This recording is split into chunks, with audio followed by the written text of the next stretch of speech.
My name is Alyssa Mahadeo, journalist and community reporter, and I dedicate my time to searching for the stories that matter the most.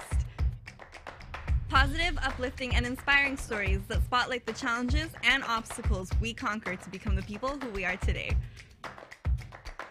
I don't know about you, but I'm tired of all the fairy tale lifestyles that people seem to be living on social media. Girl, you did not wake up like that.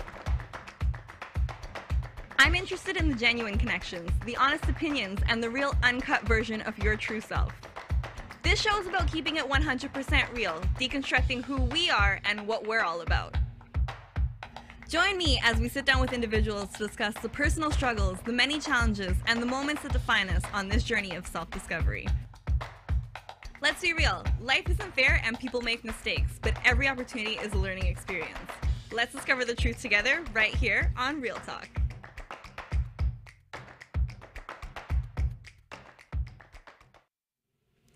Hello everyone and welcome to another edition of Real Talk. I am your host Alyssa Mahadeo. And before we start the show, first and foremost, I want to thank you, the viewers, for tuning in each and every week, whether you watch it live or you watch it, after the fact on YouTube. Guys, thank you so much for tuning into the show. I mean, without you, we would have nothing here. People wouldn't watch me. People would be like, what's this girl even talking about? Anyways, this weekend is Thanksgiving weekend as well, so I want to be thankful for you to the viewers. So thank you so much for tuning into another edition. Real Talk, today we have on the show Miss Simone Denny. Simone Denny is known worldwide as 5-time Juno Award Winning powerhouse, because I'm telling you, powerhouse, you have to use that term to describe her voice, of Canadian pop dance legends, also Love Inc. But Simone is also she's doing her solo thing now. Doing my solo thing, absolutely. So Simone, thank you for joining us on the show today. Thank you for coming in for some Real Talk. I know you more than anyone would know about Real Talk. You are an artist, you are a singer, you are also a celebrity, locally, internationally. And people love you. People probably look up to you. People probably, you when they come to see, they're like, Simone, your song did this for me. I loved it. I know Superstar is a huge hit for everyone. I do get that. So tell me a little bit about your early career and how you started as a song. Wow. Music found me. I'm going to say that honestly. Came from a very proud West Indian home. My parents are Guyanese, and used to go to Catholic school, and literally they were having a talent show for school spirit, and I wanted to do something, and I was learning guitar at the time and just playing it in my living room, and I sang a song called You Needed Me by Anne Marie. Okay. And my mom walked by and she was like, she thought it was my cousin. And I was like, that was me. And she was like, why don't you do that? Because I used to do the choir at school and stuff. And I approached the teacher at school. She backed me up. I sang it, and I got a standing ovation. Wow. And that blew me away. And at the time, I was an only child, so we love attention at that stage. So You're like, that was I it. can sing, and I can get I was like, I attention can for sing. This is great. That was it. That's amazing. So from the age of 6, did you end up going into vocal training, things like that later? You know what? It was a bit of a fluke, and I went back every year and did the talent show after that. And it wasn't until I hit maybe, I'd say, high school that my parents were like, okay, she seems to be really serious about this, so let's get some vocal training. So I've had a few vocal teachers over the years. The main one, Joyce Britton, who wanted me to actually be an opera singer. Okay. And so my training was operatic with her, and she was an amazing vocalist. She used to do Broadway and theater, and her voice would fill a room, and that's what she wanted for me. Yeah, opera singing is hard. It is, and you know what? I actually really love opera. Really? I just don't feel it the same way when I sing it with the same intensity. So as much as I loved doing the training, I was just like, R&B is a little bit more for me, and rock and things like that were more my speed. Growing up, who were some of your inspirations? Who are some people that you looked up to? Wow. I had a lot of different idols. I listened to a lot of the music my parents listened to, so there was a lot of Lionel Richie, Donna Summer, Thelma Houston, and very Anita, soulful music. very soulful. Benny King, grew up on all the, most West Indian families. I listen to a lot of classics. Whitney Houston, all that stuff is what I grew up on. And then also my mom grew up in England, so she was a Beatles girl at the time, and so I had a lot of Beatles playing in the house, Shirley Bassey playing in the house. I don't know, Rolling Stones. It was a little bit of everything. It was, and then being raised and born in Canada too. You had those influences of Bryan Adams, the Celine Dion's. It was the Who, everybody. So I'm definitely a product of growing up in Canada. Yeah. So tell me about the 90s and when you met DJ and producer Chris Shepherd. Yeah. Tell me how that connection, happened, and also how you guys ended up collaborating together. Well, I went on after high school into Humber College, and I studied there for a bit for music. And I did Shout out Humber College. Shout out, absolutely. I didn't stay, but I was there for a good 6 to 8 months. I love the school though.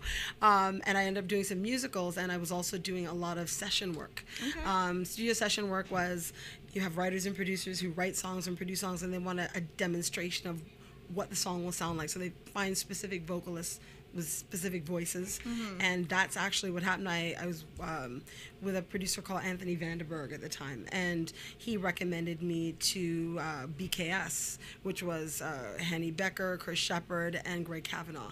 And I went in, and I think the first song we did was Dreamcatcher, and it was like, scream here, hold the note, and I knew dance music, but I didn't know dance music, and so it was an interesting experience, but it got us the first Juno nomination and win, so it was very cool. And after that, the rest was history. It took off. It took off. I had no idea. We toured Canada, and we went to the States to the music conference. We toured there, and then Chris disbanded actually BKS, and he's like, I'm starting a new group. I would love you to be the vocalist. And it was myself, Brad Damon, Chris Shepherd, and here we are. That's insane. What was your first tour like? Wow, it's just an experience. Actually, my very first tour was with an artist called Devin, Mr. Metro, Devin and the Metro Squad, and that was back in the days of hip hop and R&B, and that was a tour across Canada as well. And it was just a really interesting experience just to be on the road, because it's something you grew up hearing about, something you dream about. And then I had a really great group of musicians that I was the only girl in a band, I think, of maybe 9 or 14 guys, and so I was everybody's little sister. Yeah. So they were super protective of me, and it's like, where are you going? Who's talking to you? I had a lot of that. So I've had really good experiences touring. So it was fun. What's it like to be on the road though? Especially I don't know how old you were at the time when you started with them, but what was it like being on the road? Especially knowing that you were going into school and you were probably gonna just kind of do that, and this is probably going to be a side hobby kind of thing for you. You know what? Once I dove into music, that was my goal, was to do it. So it wasn't I'm gonna do this in school. It was like, I'm doing music. Once I had that opportunity, that was it. Being on the road, you miss your family, you meet exciting people, you wake up in a different city every day, which I absolutely love doing. I love traveling through different countries, and it's an adventure every day. So for me, it was exciting. I loved it. I miss my family, but I can always call, and mom and dad would always check up on me. I'm living my best life. Absolutely. Do you know where I'm at right as long now? as I was safe and I'm okay, they're happy. So I was good. So the 90s, I grew up in the 90s. I was born in the 90s. I was born right in the beginning. Okay. And it's funny because kids now talk about the 90s like it was so long ago. They're like, it wasn't. And it wasn't that long ago, guys. It was like yesterday. But you think about the culture trends, the music that people used to listen to, and it's really different than what we listen to now. There are some things that are coming back, but there are still a lot of things that are left in the 90s, and namely fashion trends. Wide leg pants, neon, all manner of things. Some of the things that I was looking at to some of your old videos, to all the old music videos that you guys have, some of the hairstyles that you had going on, even like the outfits, the like the chrome, everything was like glitter and chrome. Absolutely. And really spriggy kind of hair. And butterfly clips. Butterfly clips, absolutely. And lots of diamonds on the face. It's all about the diamonds. During that time, did you ever think that that whole look was going to carry over? Oh, no. I love fashion. I know where there's one time, there's another, and I know it's going to come back at some point. And you're seeing traces of it here and there because I'm starting to see a lot of China bumps and different things starting to come back into fashion. And I'm like, and here it comes again. So, no. You gotta go with the flow. Yeah. Yeah, absolutely. So after you... during the 90s as well too, getting into the music scene and also seeing the genres and stuff that you guys were working on, dance music, what did you learn while you were working on that? Wow, completely different audience to R&B. Really energetic. I mean, not that R&B isn't, just it's a different energy. I've also learned about dance music. It's what I try to explain to people, it's a very highly creative music genre. It changes, the sound changes literally every 3 to 6 months. So if you're getting into dance music or house music, and there's so many different subgenres of it that people really don't understand. People hear, doof, doof, doof, doof, and they're like, I'm oh, like, that's not dance it. music. That's not it. That's not it. There's so many different genres of subgenres of house and dance music. It's really creative, and it's something you need to get into. You really, if you have an interest in it, or there's a song that you like, or you're an up and coming producer, you got to dive in and expose yourself to all of it. I listen to a lot of UK radio, BBC Radio 1, things like that. So like Euro. To try really tap into what's going on. And also here, I mean, Z103 and Virgin Radio, they all play it. So you got to stay tuned in. That's really cool. Yeah. So dance music, because again, that's mainly what you were in. That genre has, obviously, it's changed. You said there were different subgenres and stuff like that. Do you write lyrics for that, or is it more about the beat? It's everything. Yeah. It's everything. It's an experience. It's a hands in the air, free yourself, let go. It's really about that. It's a lot of positivity and high energy. So, you know what? Sometimes it's just about the music. Sometimes it's just about the beat, the dropout. And sometimes it's literally a lyric that could be repeated that just resonates deeply with whoever's listening to it. And sometimes it's the voice. It's the power of the voice. It's the power of the note coupled with the lyric. And other times it's about the song. So I've done a little bit of everything. I started out with BKS with house music, and we had songs like "I'm in love with you, what you gonna do," and that was the only lyric, and I repeated over and over, but people loved it. It's very catchy. That's what I find. It's one sentence or phrase that catches people. And it resonates, and that's it. And then you get it stuck in your head, so then That's all of it. a sudden you're like, oh, I need to hear that song. You know, what is that song? That's it. And It's I a think feeling, it's a vibe, it's an energy. I think that's what it was for, Yeah. even for Superstar. Yeah. As well. Like, a lot of Absolutely. people, like, they talk about it. They're like, Superstar, that was a song, that was a jam. At the time, like, and it's just, I think it's even the way that you deliver the line. I try. Right? I think people are just like, oh, I am a superstar. They feel that, you know? Well, you know what? That song is a really special song. And I often say it when I do shows. It's a song that's taken me around the world, literally has. And I'm really blessed because it's a song that so many people have had so many beautiful experiences with.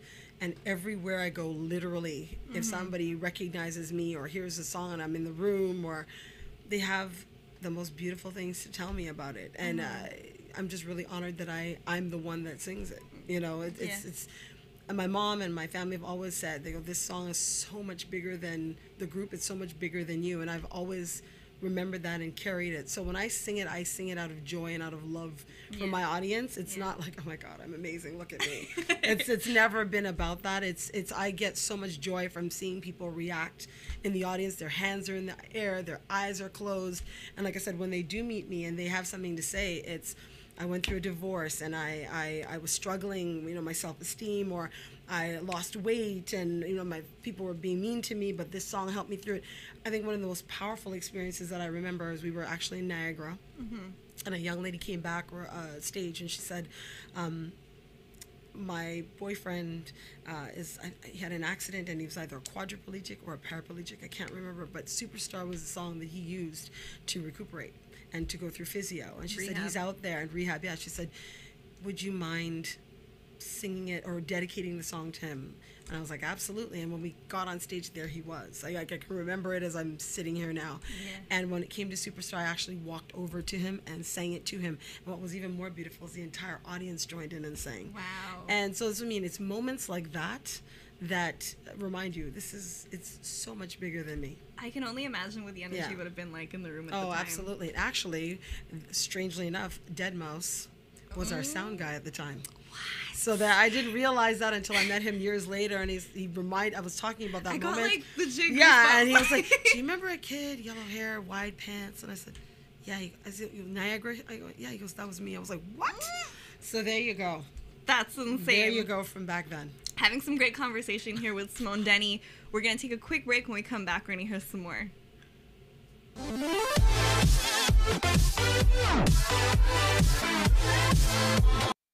Hey guys, Grant here from Care 101 Media Group, and this is an outreach video going out to everybody with a request for assistance on your part. As you guys know, there's a lot of devastation that happened in the islands because of Hurricane Irma. There are families that are hugely displaced. Some islands are over 95% inhabitable, and people are reaching out to us, asking us where they can either give products or aid or finances, and at the time we didn't know where to go.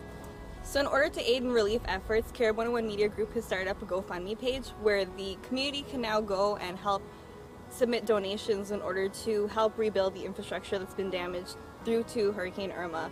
So, you know, going to the page, donating like at least $5, $10, even $50 isn't very much, but it will help, you know, our Caribbean brothers, sisters, families, friends in helping rebuild their homes. There's also a call for certain donation items as well, which are personal hygiene products they're looking for. They're requesting things like baby diapers, baby food, clothing, things like toiletry, personal hygiene products, garbage bags, disinfectants, so that they can help with the cleanup. So at our office at 55 Rutherford Road South, Unit 205 in Brampton, we are set up to receive your donations there. So instead, you know, if you'd like to donate some items versus donating money, please come on over to the office here in Brampton. We'd be more than happy to accept your donations. We will be getting it together in about 2 weeks, and I believe the date would be September 21st that we'd like to turn the items over to the Consulate General Office for Antigua, where they'll be shipping it down to Barbuda for distribution there. Now keep in mind too that as much as it's nice to give toiletry products and stuff like this, they also have to try and get it down there. But a lot of these islands have been so hugely devastated that they need money to rebuild and get supplies and stuff like that. So we're kindly asking that if you can please, if it's $5, $10, $15, $20, please donate, because that's what they need the most. They need to start rebuilding their infrastructure, rebuilding homes, and creating shelters for these people that are displaced. So again, if you can help, we greatly appreciate it. It's perfect here where we are right now, and we can only imagine what families are going through, not having homes, losing all their possessions, and literally not having anything that they know as home around them.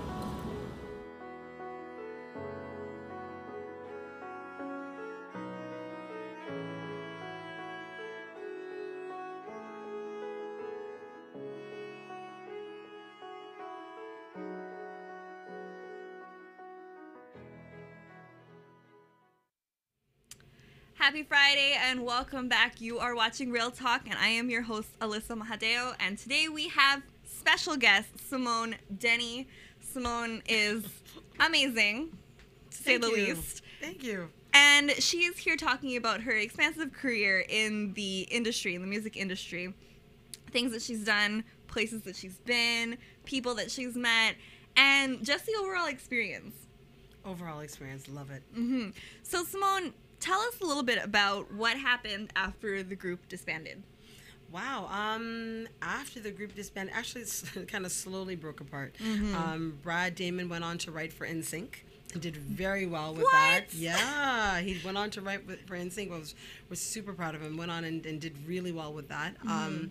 I left eventually. It was just time, and I moved on and actually had some hits in the U.S. I did some underground tracks with more Canadian producers, actually. I like that you say underground. Underground because it was like an underground scene over there. I just think it's really cool. Like honestly, like it's like, oh, we went to underground and we did this whole thing. We had like battles and like. There you go. And actually out of that came the opportunity to perform, or well, actually sing the theme song for Queer Eye for the Straight Guy. I did see that. Yeah, so that was pretty cool. We got to tour with them and meet the guys, and it was amazing. Mm-hmm. Yeah, so no complaints. That's cool. I wanted to ask you, music videos. Yes. How do you feel about how those things come together? Like, I know, like, there's obviously some type of creative process that goes into that. Do you get any say? Yeah, well, you know, somebody will present a concept, and then you kind of put your input in. Sometimes you may not understand where the vision the director has or the creative people behind it, and you give your input, and sometimes they genuinely know and can have the foresight to see what, you know, the vision is, and you just got to kind of go along with it and trust. Other times you can put in a lot of input, and they're like, you know, never thought of that. That's a great perspective. You give yourself a little bit, put a little bit more of you inside the video. Yeah. So I give and take, and you see where it goes. It probably feels a little bit more personal too when you see your own ideas come to life. Yeah, yeah. But I mean, I'm always open to a really great creative team that can see something that I can't, and then you see the end results, and you're like, you know what? I never would have thought of that or thought of that image of me being out there, but it works. Queer Eye for the Straight Guy. I know that the track that you're singing on, you're sitting in a car. Yes. And I think you guys are on a bridge. Yes. Was that actually filmed on a bridge? The segment with the guys, definitely. I was in Manhattan, in the back of a taxi, definitely. See, and that's the movie magic that we don't know about. We only hear about it. It looked like I was on a bridge. That's so what I all was that like. matters. Yo, is she in one of the taxis on the bridge, and these guys are just there? That's all that matters. It looked like. That's so cool. So, after the group disbanded, you went solo. Well, you know what? I started featuring on projects on my own, and that was an interesting experience because for the first time I wasn't with BKS, I wasn't with Love Inc. or Chris Shepherd, and I had to really take the opportunity to iron out my own identity, and it was good. It was a good experience. I toured a lot across the U.S. With the songs that I did with Wildlife, and it was a good experience. Was it scary for you? No. I lucky for me, I have a lot of family everywhere, and so no matter what state I was in or country or anywhere, I always have somebody I can hang with and just kind of have a moment to relax and enjoy. And I always embrace new experiences. So for me, it's never a scary thing. It's okay. This is new. Let's see where we go. Let's take it as it comes.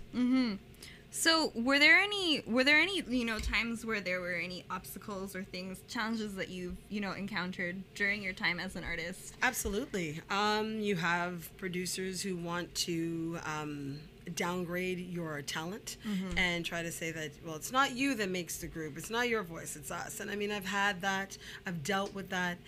It's part of the business. It's something that's people will always try to pay you less or just not give you your value. Does that make sense? And I think that comes in any industry, but I think in entertainment, I think we've all experienced that at some point. It's something you get through. You have to know your values, stick to who you are, know what you have and what you have to give to the industry is valid, and stick to that, and just keep pushing through and demand, but insist that you get that respect.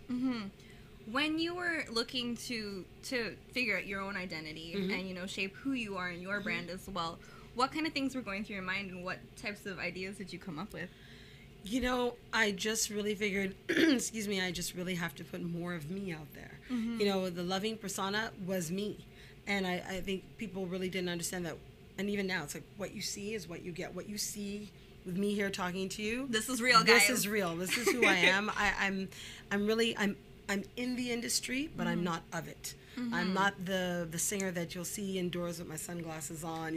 I have no time to be pretentious, and that's not everybody in the industry either. There's a lot of beautiful people in the industry saying that. So I just have been through so many things and so many highs, lows, ups and downs that each moment that's a good thing, I embrace it and I take it and I hold on to it. I can't explain it any other way. And for me too, even where I'm at now doing live music, I actually started in live music. And a lot of people don't realize that. So when I branched off and I did the kind of vintage retro soul, rock and soul album, and people were like, what are you doing? And I'm like, no. This is where I started. This is me. This is the Canadian kid coming out here who is a product of the West Indian home, the Canadian music radio. Like, it's all me. Yeah. All of it. Funk, R&B, soul, rock, metal. It's all me. Yeah. So when you decided to, start making more solo tracks, did you continue in, the dance genre, or did you go I did, and I still do dance music, but now I'm just really particular about who I work with, what I'm doing, what kind of, projects I'm putting out there.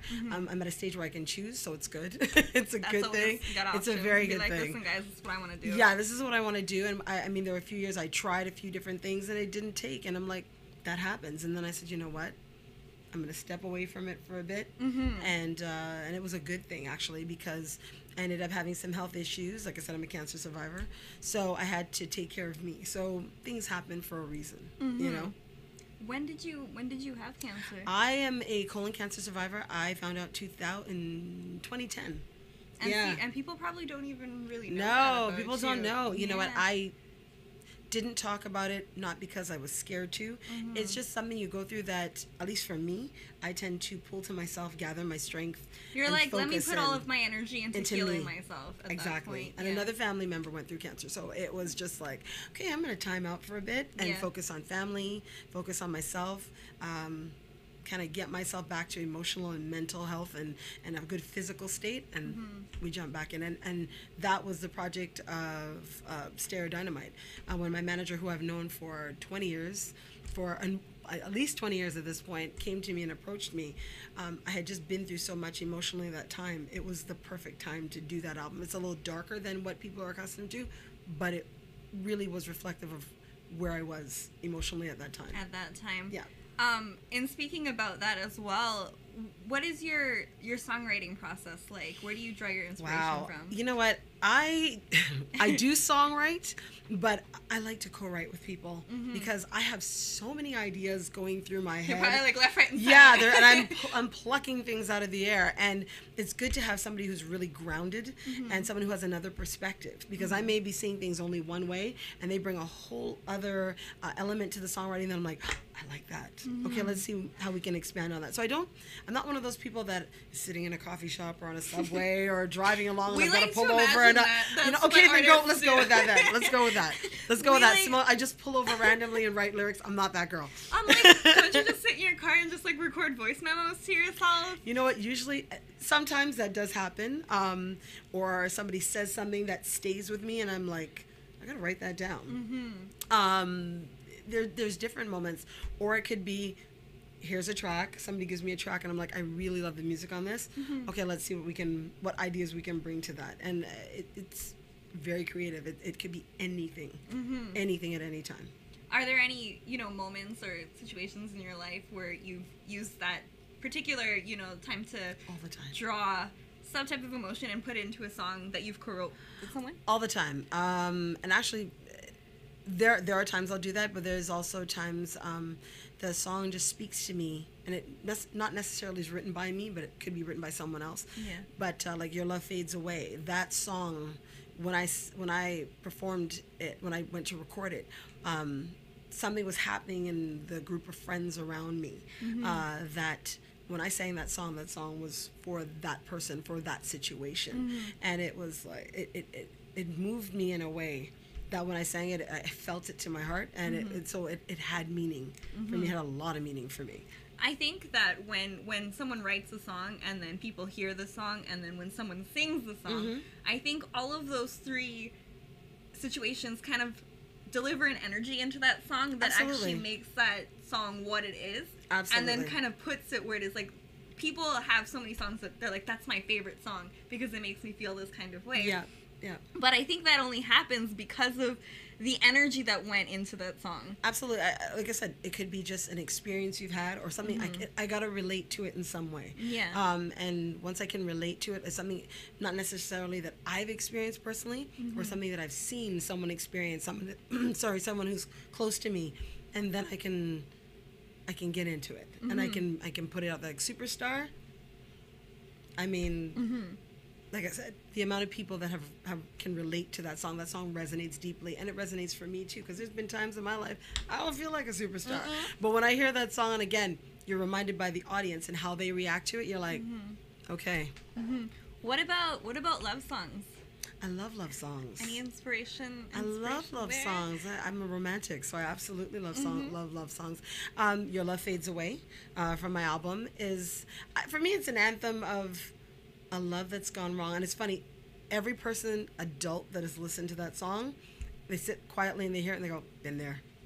And I went, there you go. They're like, been there. And that's why this album was great for me, because my audience, we've all grown up, and we've all been through things. Some have been divorced, some married, relationships, whatnot, and everybody's had that moment where you have done everything to make that relationship work, and you know that tomorrow it's over. You know, and that's it. And for me, I liked it. For me, it was a love song. It wasn't a negative song. It was very much the bittersweet time where you part. But you know what? Morning comes and it's time to move on. You can't sit there and cry and get depressed and my life is over. I'm not that girl, and I don't encourage any of my fans to be that type of woman or man. That girl. Don't be that girl. I don't encourage people give yourself a moment to cry, but after that, pick up and move on. There's always someone new to meet and another new experience waiting. We're not saying don't cry, but know that life goes on. I'll give you 3 days. 3 days max. Cry for 3 days and then move on. That's it. So we're going to take another quick break, and when we come back, we're going to hear more from Simone Denny. So guys, keep watching.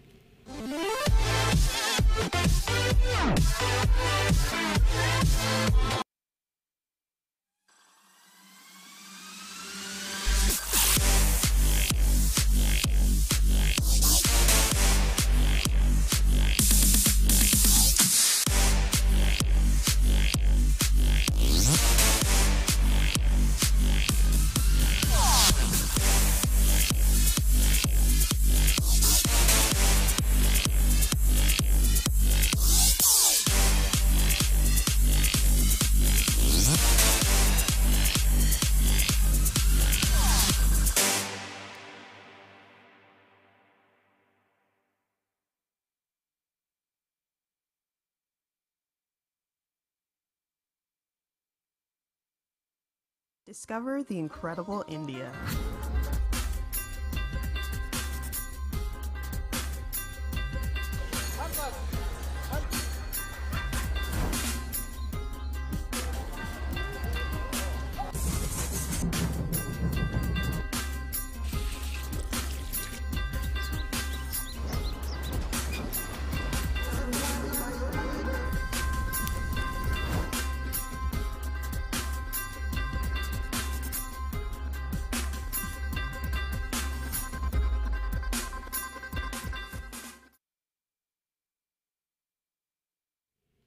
Welcome back. You are watching Real Talk here with your host, Alyssa Mahadeo, and the beautiful Simone Denny.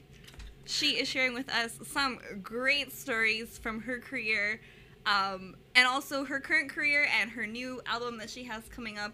It is called The Stereo Dynamite Sessions. This is Volume 1. It's a mouthful.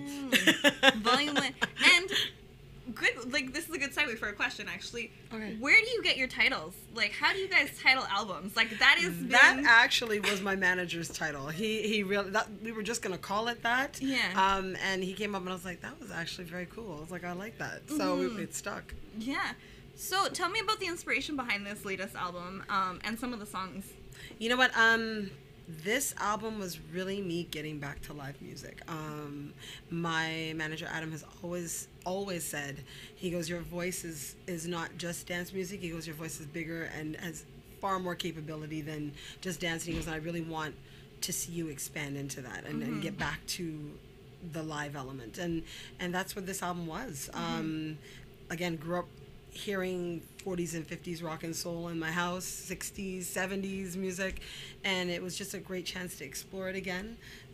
Again, it's material's a little bit darker, but if you listen to it, like there's a song, one of my favorites is Your Love Fades Away, which I was telling you about, but I love Shelter in Your Arms, and that song, What is it about?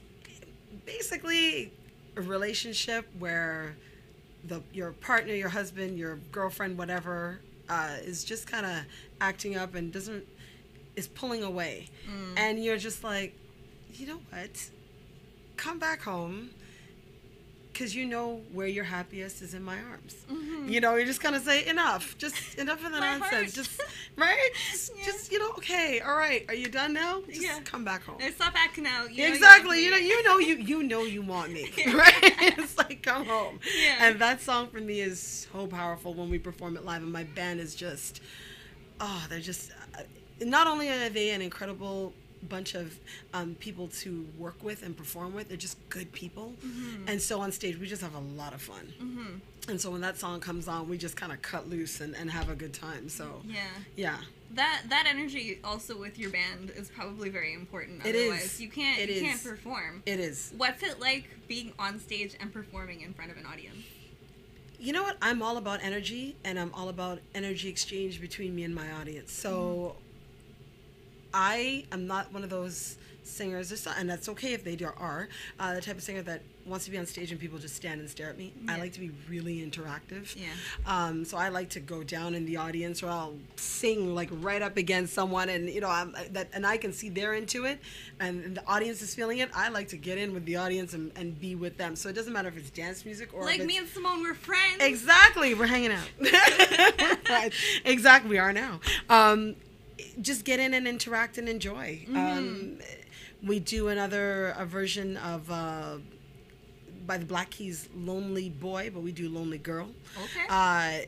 It's fun. It's so much fun. One particular gentleman in the band, Ryan, that's his highlight. You have to actually see the show to see. He plays the hook on it, and he goes nuts, and the audience enjoys it. We enjoy on stage watching him go crazy with it, and it's just good vibes all around. So we have a good time.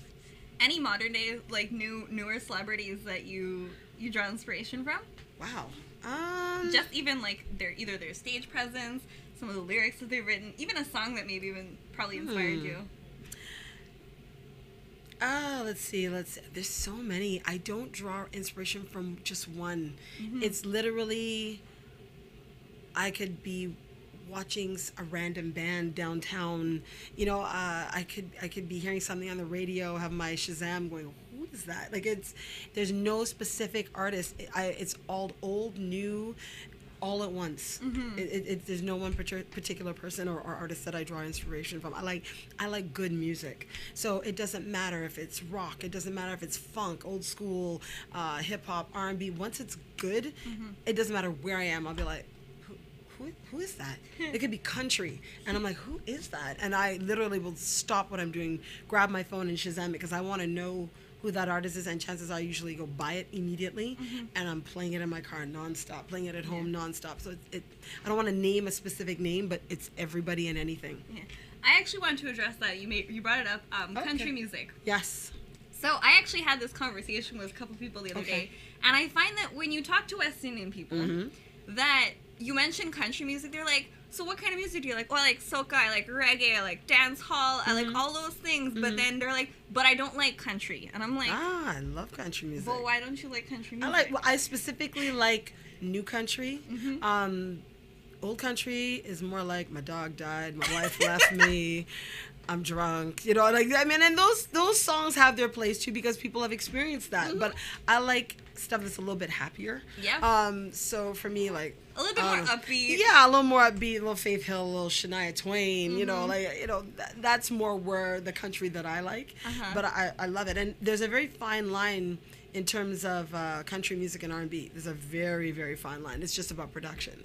It really is. I mean, I think and people wouldn't think that, actually. Oh, there is, and they can look it up. There was a song, I Swear by the moon and the stars in the sky. That was actually a country artist has done it, and a pop R&B group did it as well. So look that up. And I can see how that song would be country. Absolutely. I can see that. It's about great lyrics. People can relate to it. I don't put limits on what I listen to. I like to listen to everything and everyone. I think if you close yourself off, you cut off a lot of good experiences and interesting people that you can meet. So for me, I can very happily go to a country concert and enjoy the music and get into the moment. Who knows who I'll meet at that concert? Who knows what experience I'll have that down the line will help me in whatever it is I'm doing musically or just interacting with other people. It's like travel. I won't just go to, I don't know, travel across Canada. I love my country. I'm so fiercely proud to be Canadian. I just came back from Scotland. I've been to Ireland. I've been to Spain. I've been everywhere. It all makes your life broader and richer, and it helps you, and it helps you relate to people. So for me, music is the same thing. Just like art, it's all the same. I have a deeper respect for you if you're listening to country music. Honestly, I really do, because I think people who listen, like, country music, the way it's written, even like the new style and the older style, because my parents actually listen to a lot of the older style country music. So I'm like, I know about how your dog died and how the girl left you. And exactly. But that's the situation. It happens, and I'm like, okay, I get it, but I can't listen to that 24/7. But the lyrics are so beautifully written, and the situations that describe things that have happened, it's like you actually feel the raw emotion that the artist had put into that song. That's what it is. Listen to the lyrics. Like, get past it's country. Listen to what the person is saying. That's what does it for me. So like I like Rascal Flats. You know, you know what I mean? Like that. I listen to everything, and I love soca. Like, I can listen to. That's your Caribbean girl. See, people don't know that, but I at one point, I would be the girl at the front of the stage at every soca fit. Like, loved it, hands in the air. Yeah. Like I said, I can do that. I can go from that to a rock concert and enjoy it. Like, it's all music to me. That's just the way I live. It's just the way I was raised to be. And I embrace life. I embrace everyone, everything. Yeah. So yeah, no, I love it. I love that. I honestly, I really, really do love that. You've been traveling worldwide. You've seen so many different places. Where is one of those places that really stand out in your mind? Wow. I would say there's so many. There's I know. Not it's one, a difficult thing because the world is a big place. Like, I could go to the Caribbean. There's one time my sister and I went to Turks and Caicos, and we had such a really wonderful time. It's like it's etched in our mind forever. Yeah. My mom and I went to Puerto Rico earlier this year, and we loved it. And it's really hard to see what has happened now with the hurricane, because we were just in awe how beautiful the island was and the people. Europe, I love the UK. Like, I absolutely love the UK. You could put me off. It doesn't matter any part, and I'm quite happy. I feel very comfortable. People are super friendly. They love my music. Which is a plus. It's a plus. But anywhere, and go through the U.S. too. It doesn't matter where I go. I mean, and I've been to Guyana. There's one thing I'm left to do. I used to go to Guyana a lot with my family, but my dad actually goes into Guyana and through the Amazon into Brazil. And he's one of the few people that really, really know the inside of the country. And I used to go to Trinidad a lot for Carnival. It was an addiction at one point. So I know. And would you believe I've never gone? Oh my gosh. I know. You don't know people what you're are like, missing. What's wrong with you? What? You gotta go. You gotta go. You gotta go. I used to go to Trinidad a lot and ended up recording there too. So yeah, I love it all. I just love life. I love being everywhere. Spain, anywhere. Germany, anywhere. And I've got family from all over the place. So, I love it all. Yeah, I truly love it all. You are an artist born and bred essentially in the 90s. Yeah. And so how has it been transitioning over to the millennials? And also, how has your music been received now? The new music? Yeah. Or the new... I mean, even the newer and the older, because people still know you as Simone Denny. Again, I just got back from the UK a week and a half, 2 weeks ago. And if you go to my Instagram page, Simone Denny Music, you will see some of the footage of kids singing You're a Superstar. These kids have to be at least 17 to 25. Yeah. And it blew my mind because they know every lyric. The hands are in the air, the eyes are closed, and afterwards I had a chance to meet a lot of them, and they're like, this song is everything to me, and it's humbling. I know for a lot of people, they might have an ego about it and be like, of course it is, because I sang it. For me, it's very humbling. It's just, I'm in Toronto, running around doing my errands, living my life, family, music, and you forget these songs have a whole other life, and they're across the pond, every DJ is still playing it. Like every DJ is still playing it 2-3 times a Like, night. that's Apparently, my set. It's in my set. It's one like of the songs. they do it, and I went to Scotland about 4 years ago. Same thing and same reaction, and it's just for me as an artist, it's extremely humbling. It's like, wow, you know, you think when you're in Canada. I mean, Z103 and 93.5 and Virgin Radio, they play me at nauseum. They play the group Love Inc. at nauseum. And it's a beautiful thing. And you think, okay, that's it. We're good. You know, thank you. And you see people and they know you. You're like, great. But in the UK, it is massive. Yeah. It's massive, and it's deeply heartfelt. And it's, again, very humbling to just see the way people are still reacting. The parents, now down to the new generation with the kids. And it's a beautiful thing. And the new music. Yeah. I think initially when I did it, people were just like, she does live music? She does rock? What? She does soul? What? And I'm like, the musicians who know me, who reared me and I came up with, were not shocked. They're like, yeah, well, that's Simone. Like, that's me. Yeah. And so I've had really great reactions to the new album as well. It's just like a coming of age thing where they're like, wow, you grew up. I'm like, yeah. And that there's certain songs, again, that resonate with people. Your Love Fades Away. It's one of those songs, and Shelter is one of those songs that people just love. And what's actually cool is I keep getting texts from different friends and different people randomly. I heard your song in Walmart. And I'm like, oh, you did? I got one last night from a friend who was like, they're hearing The Look of Love. And it's actually happened to me where I'm walking along or I'm in a store and I hear my music and I'm like, this is actually very cool. I'm like, wait, that's me, and it's nice. Yeah, it's nice. And we're about to start recording the second album on that, the volume 2, on that, and that's a whole other process. So we're kind of deciding direction, people we want to work with. It's fun. We're enjoying it. So there's more to come. I'm really enjoying this conversation, but we're gonna have to take a quick break. All right. When we come back, we're gonna wrap things up with Simone Denny. So keep watching.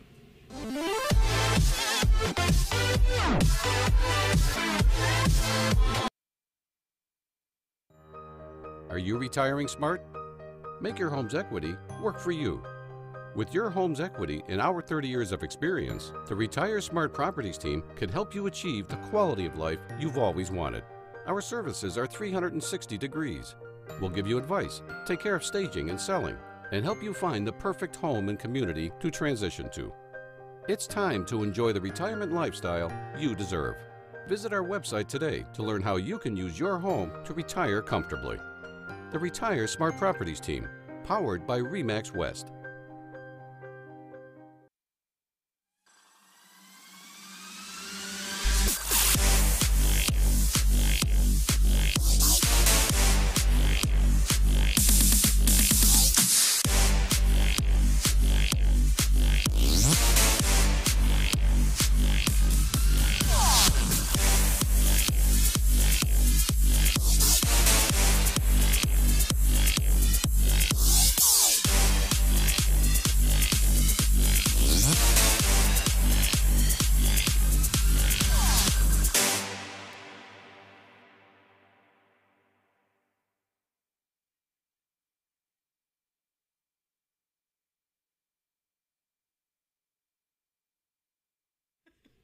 Hey guys, and welcome back. You were watching Real Talk. We are wrapping it up. Grant just tried to, come in on the show, and I was like, no, you need to wait. Like, not now. You need to wait. But we are having some great conversation here with Simone Denny, and we are going to wrap things up, but I do want to thank you before we, run out of time. Simone, thank you so much for coming on the show. Thank you for having me. This has been a pleasure. Thank you. It's honestly been great hearing about your career. There are a lot of things I actually learned. I didn't really know a lot about your background. Now you know. So I did learn a lot. Now you know. And I want to ask you, what do you want to be remembered for at the end of your life? Wow. I think most importantly, just spreading a lot of love, a lot of joy, and making great connections with people in my audience. That's really what it's about for me. When you go through certain things like that I've been through in life, you really get a sense of what the essence of life is and what it's really about. And all these other things are wonderful. The superficial things are fun. But when it comes down to it, when people look back and they hear my music, I want them to know that that was me. That they were hearing it was really me. And that's, I think, And if anything that I sang or any performance they were at that I was at inspired them to be a happier or more positive person or get through something in their life, I'm good with that. And I think that's what people even look up to you too, right? Because you're such an authentic person, and they appreciate that about you, and just the feelings that they get from listening to your songs. It's me. Absolutely. And even like I really enjoy your voice, the soulful delivery of your voice. Thank alone. you. It moves you. It really does. Thank you. I appreciate it. So before we also go, did you want to do a quick sample, maybe one of your songs What on do you want me to do? album? Would you tell me? Maybe one of the songs that you had on the new album. Sure. Let's see. Baby, please surrender. I'll keep you safe and warm. Baby, please surrender. Give you shelter in my arms. Give you shelter in my arms, yeah. That was awesome. See, guys, I wasn't lying about the voice. There we go. See, so if you weren't sure, now you're like completely positive. You're like, I'm gonna go search, Simone Denny and see what she's doing. I'm on iTunes, everywhere. You name it, I'm there. Simone, my last question for you is, this is Real Talk. We keep it real every week. Okay. How do you ensure that you keep it 100% real in your life every day? I keep my closest, most realest friends around me, and my family keeps me grounded. So I was never raised to think I'm better than anyone else or that anyone else was better than me. And that's the way I live. I love people, and I love to share experiences with people. And I think for me, that's the beauty and essence of life. So I'm painfully real. painfully real. Guys, so as I remind you every week, make sure you keep it real. This is Real Talk. Please tune in again next week. Please like, comment, subscribe to the TCN network. Subscribe, absolutely. Yes, great and show. Enjoy your weekend. It's a long weekend Happy this weekend. Thanksgiving. Happy Thanksgiving. It's Canadian Thanksgiving. Make sure you guys fill up on all the food. All the good stuff. Also, make sure that you guys take some time to reflect, give thanks, and also give back, because while you might be enjoying your Thanksgiving, there are a lot of families who aren't. Absolutely. And also, we remember everything that has happened recently with the devastation and hurricanes. Absolutely. That swept through the Caribbean. There are a lot of people who are not going to be enjoying Thanksgiving as we will this year. So that's just something to keep in mind. So thank you again, and thank you for watching Real Talk. We'll see you again next week. Bye.